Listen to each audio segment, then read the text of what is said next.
पिता पुत्र किए होंगे बेटा, अब तो लगता है जाना पड़ेगा वहाँ। तो बतिया कि जाओ ना बेटा, जाके मिलो हेमंत सोरेन से, कहो कि पापा आएंगे तो फिर उनको दिक्कत नहीं हो। जब उन्होंने लालटेन जलाने का संकल्प ले लिया कि आतंक राज को हम लौटाएंगे, लालटेन का चिराग है वो, लालटेन। आज तेजस्वी यादव विधानसभा पहुंचे ना तो उन्हीं के कृपा से। लोजपा नहीं, वो लोजपा उसको कहते हैं, वो तो अकेले हैं। लालटेन का चिराग है वो, लालटेन। आज तेजस्वी यादव विधानसभा पहुंचे ना तो उन्हीं के कृपा से, वही टिकट वहाँ दिए थे।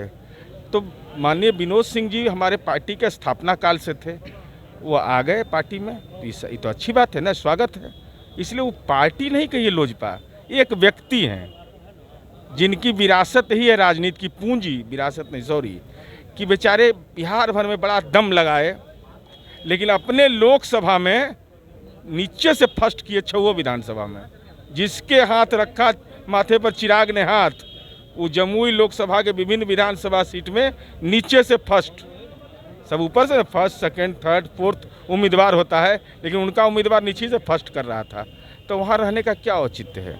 एक तरफ विनोद सिंह आ रहे हैं, एक तरफ आपके मुन्ना सिंह वापस जा रहे हैं फिर लोजपा। उन्होंने कहा है कि पूर्व एमएलसी जदयू के हैं, वो आ रहे हैं लोजपा में। अब ये हम नहीं जानते हैं, आज आने जाने में रोक है किसी को? कोई कहीं आ जा सकता है। एगो होता है ना, देखिए होता क्या है कि आजकल मौका के देखता तलाश में, कि कुछ मौका मिले तो कहीं अलायंस उलायंस हो जाए, तब देखिएगा क्या होने वाला है। अरे भाई, अब अपरोक्ष रूप से चिराग को नहीं काम करना चाहिए।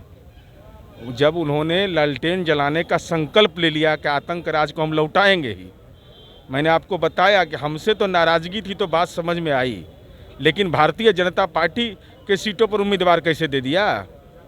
और जब खुलासा हुआ है तो बेचैनी बढ़ गई है। तब मिलजुल के रहिए, मिलजुल के जमीन तमीन जितना लिखवाता है सब अकेले हिस्सा उसको दीजिएगा। जा रहे हैं पार्टी को मजबूत करने के लिए। नहीं, यूँ कह रहे हैं ना, उनका दावा है, तेजस्वी यादव का दावा है कि हम झारखंड पार्टी के विस्तार के लिए जा रहे हैं और 2 दिन प्रवास करेंगे। तो इसके पहले भी तो नेता थे ना, आज जिस समय आपके पिताजी वहाँ थे रिम्स में, तो उस समय 2-3 दिन नहीं समय दिए।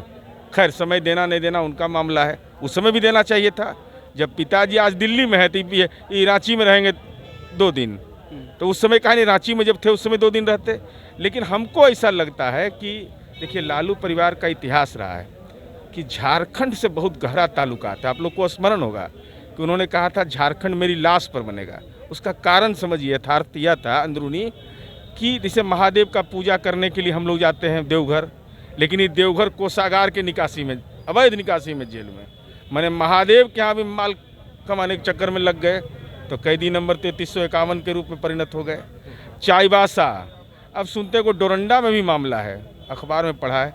तो हो सकता है उनके मन में ये तेजस्वी यादव के लगा होगा, कानाफूसी पिता पुत्र किए होंगे बेटा, अब तो लगता है जाना पड़ेगा वहाँ।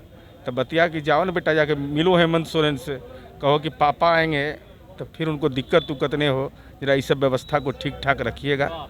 हमको ऐसा अंदेशा है, अगर इसलिए अंदेशा नहीं की बात कर रहे हैं कि अगर इनको जमीर राजनीति में होता, संस्कार राजनीति का होता, तो तेजस्वी यादव को हेमंत सोरेन से पूछना चाहिए था कि मगही भाषा का अपमान क्यों किया, भोजपुरी भाषियों का क्यों अपमान किया। लेकिन हमको लगता है कि अब जिसको काम रहेगा वो तो जाएगा, तो मिलेगा ना भाई। हम वो आलोचना भी नहीं करते हैं। अगर पिता के सुविधा के लिए जेल जा रहे हैं, वहाँ पहुँच रहे हैं रांची, तो हमको कुछ नहीं कहना है। लेकिन जरा सचेत रहें झारखंड के निवासी लोग, वहाँ आदिवासियों की मूल संस्कृति, आदिवासी का ज़मीन उमीन कोई नहीं ले सकता। वहाँ दिमाग लगाएंगे फिर वहाँ भी पकड़ लेंगे। उत्तर प्रदेश में चुनाव 2022 में जदयू भी वहाँ पे लड़ने वाले, कितने सीटों पे क्या रहे? नहीं, हमारी पार्टी ने साफ तौर पर कहा है कि हम राष्ट्रीय जनतांत्रिक गठबंधन के घटक दल हैं।